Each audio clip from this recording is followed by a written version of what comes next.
Hello, everybody. Welcome to Beyond the Abstracts. Today, I'm speaking with Jing Yun. Okay, so Jing, welcome. And before we begin our conversation, let's set the stage a little bit. Would you please tell us a bit about yourself and your backgrounds and perhaps define what it is that you do? Hi, I'm Jing. I'm an English teacher. I'm currently teaching in China, and I'm at the same time also study for Doctor of Professional Practice in TESOL at International Education Institute, University of St. Andrews. Prior to that, I actually obtained my first MA in Applied Linguistics with TESOL at the University of Sheffield, and a second MA in Cultural Studies at KU Leuven in Belgium. And my research interests include intercultural communication, task-based language teaching, learning autonomy, and language advising. Thank you for inviting me into this session. Not at all. And Jing, you've also recently published a research protocol, so entitled A Protocol for a Scoping Review of Advising in Language Education. So I'm looking forward to learning more about that today. So should we just dive right in and talk about that? Yes, please, yes. So the title of that research protocol included this term, language advising. So could you talk a little bit more about what language advising is and perhaps what some of the key issues that we need to know about are and what sparked your interest in this as a research topic? There are actually many ways to define language advising, and a lot of scholars have defined language advising in slightly different ways. After doing this scoping review, actually, the simple way to put it from the founding would be a language advising is a pedagogical approach which promotes learning autonomy in language learning setting. So, and also the most frequently used setting is one-on-one and group advising. Yes, one-on-one advising and group advising. So this is some brave definition about language advising. And I would not be able to identify the key issues in language advising, but after learning a few academic publications, I found there's a gap or there's a niche that need filling. Because language advising is very, firstly, many ways of defining language advising, and it could be pedagogical approach, it could be pedagogical interaction, it could be language support, and it also can be their therapeutical dialogue.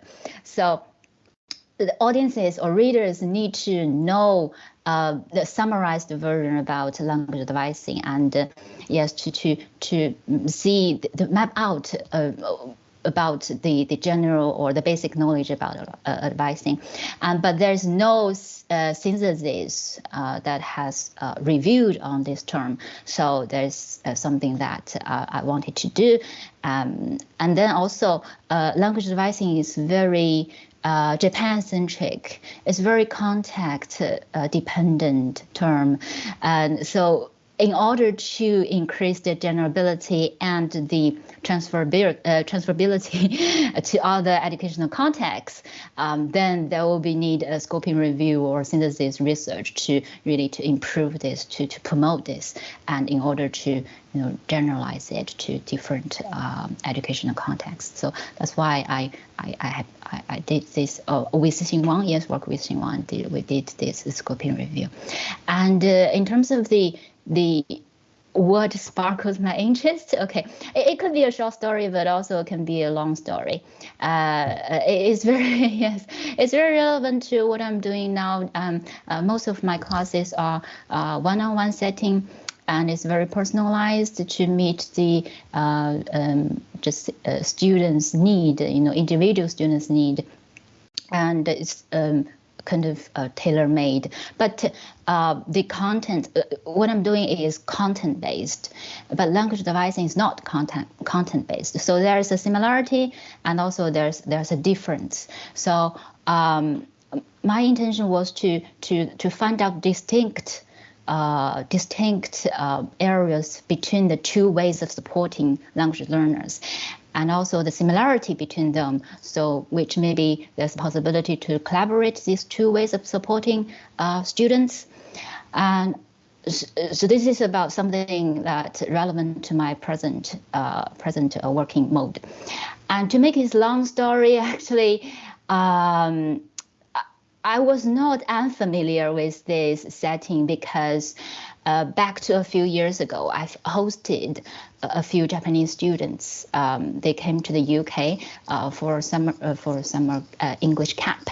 And at that time, they mentioned something, well, different from other groups students. They mentioned they wanted some one-on-one consultation.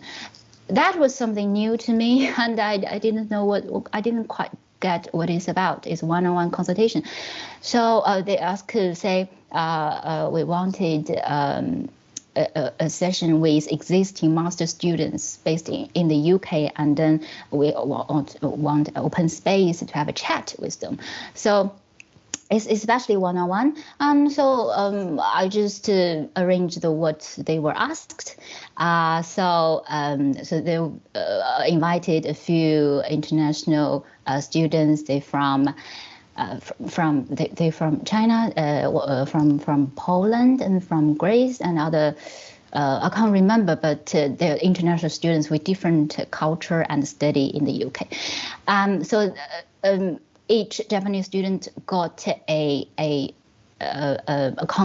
student consultant. Yeah, student consultant. And so, but at that time I didn't have the research mindset. I didn't record anything. I didn't have a questionnaire or survey. But I asked what kind of questions were asked during the session, and how it included how to learn English, how to learn English in a foreign country. Yes, how to adapt to different culture, how to learn a different culture, and also how to have successful overseas study experience, and how this kind of experience can help them find jobs, career development. So this is the kind of main questions they asked. It's quite interesting, but I didn't really pay attention to it. It's my past experience, and then when I started to know about this concept now, yes, and it's new, but actually it's not new. So that's something. Maybe my present experience triggers me to do it, and then just got the connection. But it is something in the past to make me think. Maybe it's not coincidence actually. So I'll just maintain the interest until now. Yes. So I think it was interesting you talked about you didn't go into it with the research mindset, but your personal experience sparked that. It helps me to go into the research mindset. Yes. Yeah, I think maybe many people discover a research theme in this way, right? So, but and you, if I understand correctly, you linked up these international students, paired master's level, so they could give peer support to each other, on a personal level, right? So I can see the line between that and doing more systematic research onto language advising. But so you mentioned personalizing things for the individual who's seeking help, or I think you used the phrase tailor-made for them. Is that something that you think is really important? Yeah, this is very important, I think, because some students prefer the very private and individualized conversation with someone, so they can fully open. If it's in a group, they wouldn't be open to talk about their problems. So it's also about personality, isn't it? And some students have that kind of personality, and then they maybe reserved, and but everybody has that kind of side. So I would think that's very useful to them. At least, they can join the classroom learning, is in a group, but they have the opportunity. I'm saying they also have the opportunity to have a one-on-one session as integral to the language, the classroom learning. So at least there's opportunity, for them to experience this one-on-one, to help them individually, to take themselves as a center, So they receive all different kinds of support. Yes. From this. Yes, That's right. Nice. Yes, yeah. So these were master's level students. So do you think they were quite independent learners? Like they kind of sought out this language advising themselves, right? It sounds like they searched it out through you. It sounds like they're quite independent. Yes, you mean the masters who were the peer consultant? Yes. Well, actually, they didn't know what it's about, but they were majored in psychology. That's something helped them, actually. Yeah, so it's interesting. They didn't. That kind of setting actually was new to all of us, and we just we did some attempt then, yes, and to see how it came out. And it was successful. It's one of the, let's say, sparkling schedule, yes, among the program. It's interesting. It's so fun. And you said, oh yeah, no, it sounds fun. And you said the learners were from Japan. Yes, the learners looking for help. Okay, so would you say that they were very motivated learners? So. Yes, I think so. They were motivated. Otherwise, they wouldn't ask this particular, demand. I mean, So I think they were motivated. Okay. And did the psychology majors who gave the advising give some kind of was it mostly personal advice, just on a from their own experience, or did you provide them any training? Did they have any training? To be honest with you, I didn't provide training, but it's just they provided their authentic personal experience to the students, which I think that's what the students wanted. They want that kind of authenticity, the real as a real person who had experienced the overseas study and the learning. The student consultants were also second language learners. Yeah, they had experienced the language learning process, and they successfully enrolled to international university in different countries. So that kind of experience that really relevant to the students. So and it was the students wanted to achieve anyway. So that's very Absolutely. useful. Yeah. So these students were from Japan, and also I think a few other times you mentioned also Japan in terms of the the research side, published research. So, and also when I was reading your protocol that you published, I also noticed a lot of the authors and journals that you talked about there are also based in Japan. So is there some specific connection, do you think, between the country and language advising? Actually, before I started the scoping review, I wouldn't know that most of the journals and the publications were from Japan. Yes, I was doing the scoping review, and also the findings demonstrated that most of the primary the studies, yes, and the publications, journals actually conducted from Japan, yes. So which is an advantage anyway, because personally I have some experience working with Japanese students, or yes, and and so it's an advantage, and that's nice and it's good to know. And also started to know about like specialist journals as AL and the Relay, and the key figures who really are promoting the language devising like John Maynard, and it's really a core figure. So I started to know about this. But there are journals from other countries, but it's very small proportion of that. Okay. So, Interesting. So, all right. Well, we mentioned your research, so let's dive in a little bit more. I'm, particularly interested in learning more about the process of doing research, right? How people tackle it, and I think that's probably an interesting topic for lots of people. So, you mentioned, you had a little bit of experience with these in Sheffield on a personal level, right, and also with Japanese students as well. So you had some personal experience with with language advising. But how did you kind of narrow down that specific field that you wanted to focus on, and also the research questions that you list in your protocol? And I should just mention for the audience, we'll link to the protocol in the alongside the interview, right? So it's for reference. But yes, so how did you go about that process of narrowing down what you wanted to study?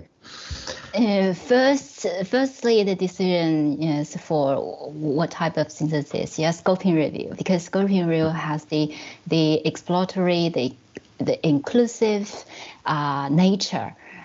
So it helps to explore extensively and review extensively on an emerging research field.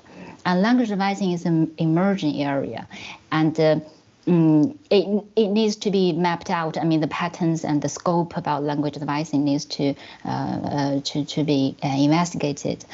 So that's why I chose scoping review. And scoping review is not about investigating the in-depth knowledge about this field. And personally, to me, this is my first synthesis experience, and also my starting point to know about language advising. So I would like to choose scoping review to see the scope, to see the state of art of this research topic, rather than going in depth. Maybe later, yes, to see this. So I chose scoping review. And scoping review is for practice and research. So the research questions also need to be decided upon the practice and the research. So so the definition, the operationalization and the examination, the knowledge base, the audience to know about an emerging research area. And also this framework follows Xinwang's and Rander's learner autonomy scoping review.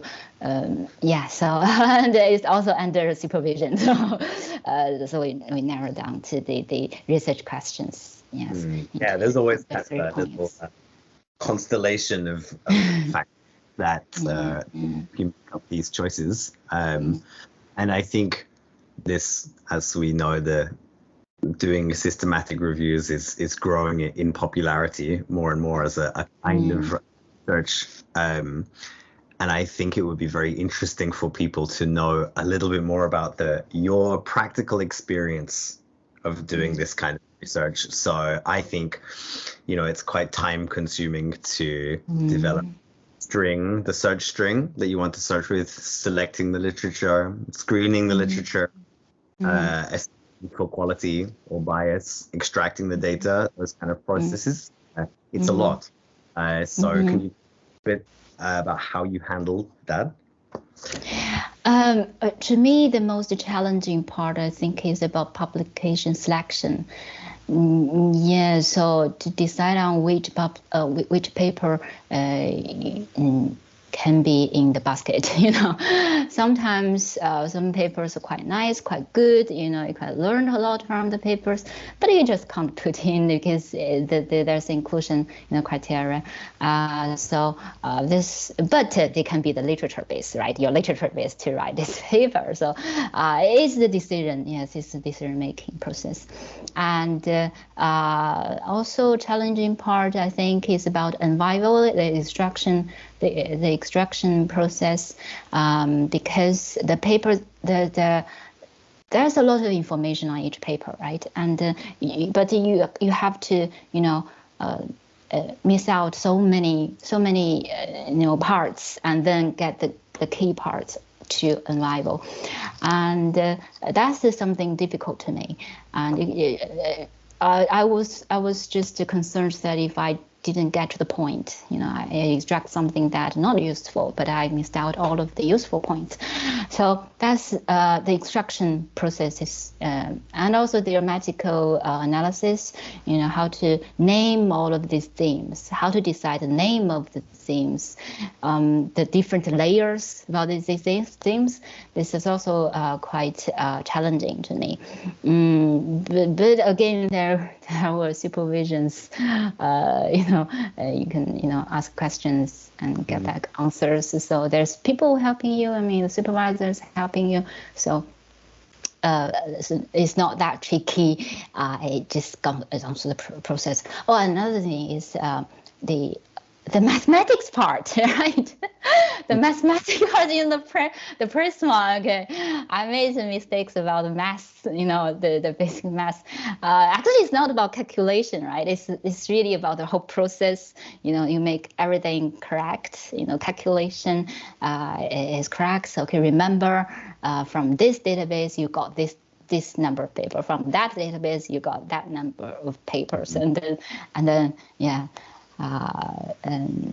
then finally we got 37 publications correctly, accurately. Yeah, finally. Yeah, well, congratulations. Like it sounds like work. So you mentioned a lot of things about your decision-making process, about your screening the paper, what things you want to include and what things are not. When you're calculating certain things, you have to be very careful, I guess, about keeping a record of what information. Oh, yes, yeah. Themes, right? That you want to, like, how to name these things. And it strikes me that there's a lot of very consequential decisions, like things that have consequences, long-term consequences. So when you make the choice, maybe it affects the follower. Yes, the following steps. And then, So when you mentioned just having supervisions, so like kind of hand holding at these difficult times, but at some points you have to make these choices by yourself, right, independently, right? So that part is really interesting to me, right? Like how you make those choices in that moment. What kind of things going through your mind when you are making those choices? I think maybe read literature about scoping review, read literature about the projects, the scoping review projects that have published, and to see how people decide upon this criteria. So that helped to me. I think that makes sense, right? Go back to the published literature, right? And see what's before when you're like making these tough decisions on your own. The other thing I wondered about in the middle of your journey to do this study was the protocol, which I mentioned at the start. You published the IDESER protocol. Needs the experience of writing up that protocol help you do the scoping review in some way? Yes, definitely. You can save a lot of words, right? You don't need to try the words again in the real paper. Yes, it's like you have a sort of a structured base for your future paper, and then for the methodology, it's like you do the methodology part in advance. Okay, and then you can put, I mean, not exact words, but the logic and the main contents that you can put into the paper. They save a lot of time, save a lot of efforts, and the protocol is the structure, is the plan, right, for you, and for the future, the main contents in the future. But sometimes the reality sometimes may be slightly different from the plan. Maybe you can't, go with the plan, but the main gist is the same, right? You can. To me, I remember if there was something different from, or I had to change something, then I would just change based on my okay, the existing moment, the words or the papers I'm reading, and the existing, the decision that I need to make. I wouldn't, stick to that protocol and exactly. I will make some variables. Yes, yeah.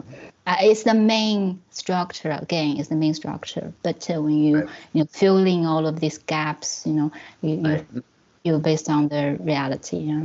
It's helping plan, right, in your minds. But what's the benefit of doing that and publishing it versus just doing the plan but not publishing it for you? Like, what was the benefit of doing that?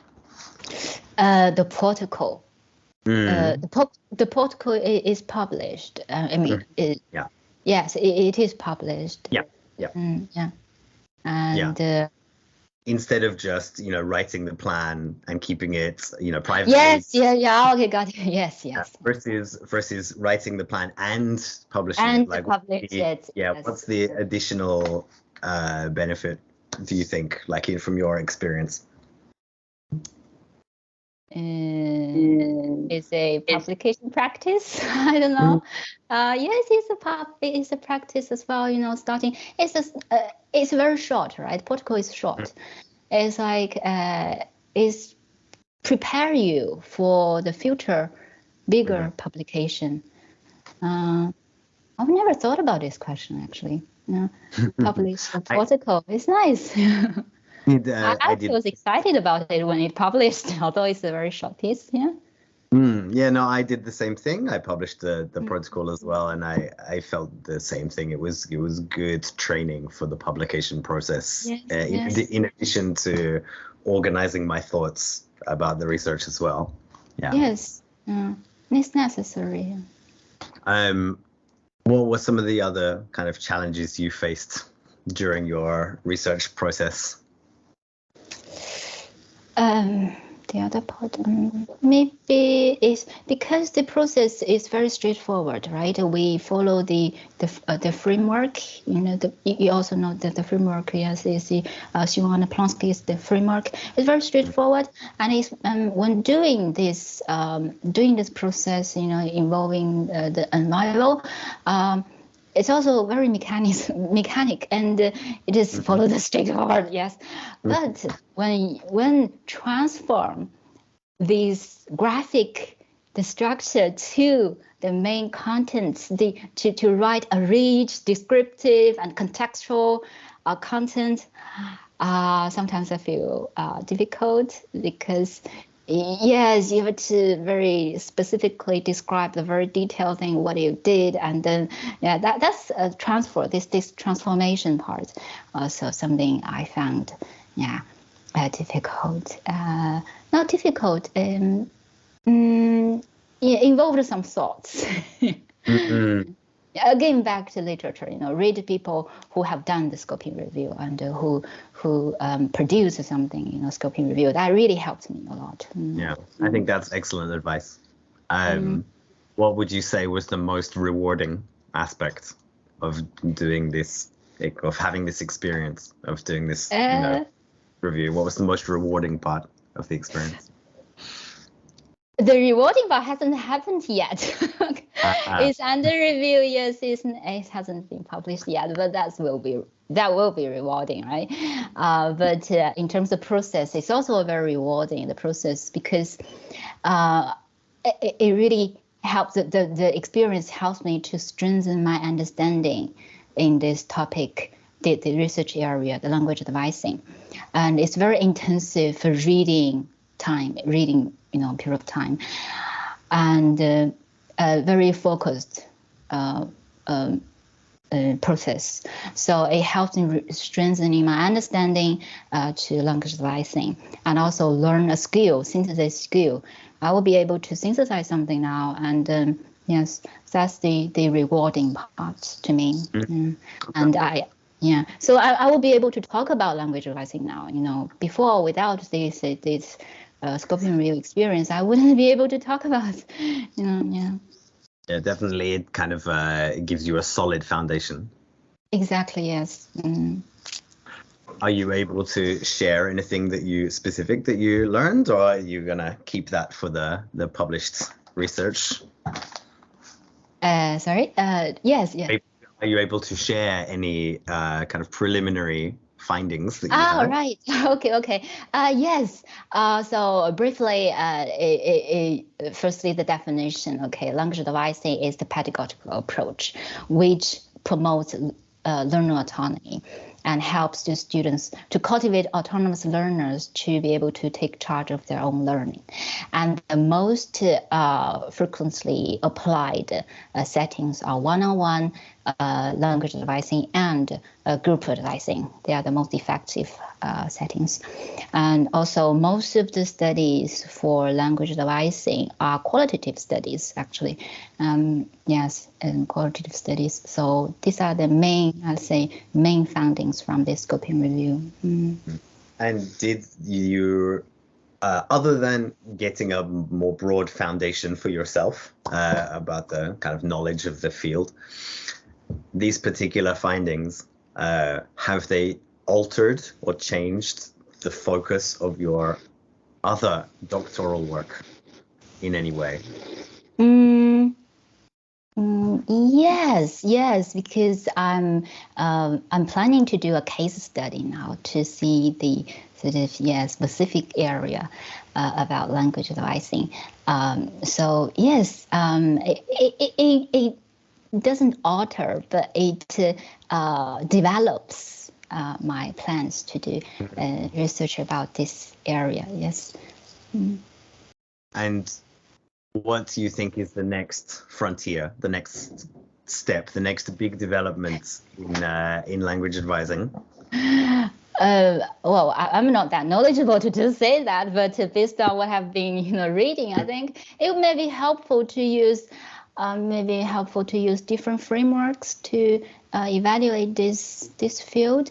There are different frameworks. Some scholars have used the complex dynamic system to look at language devising because, language learners are, holistic beings. It's a kind of person-centered needs, to be cared.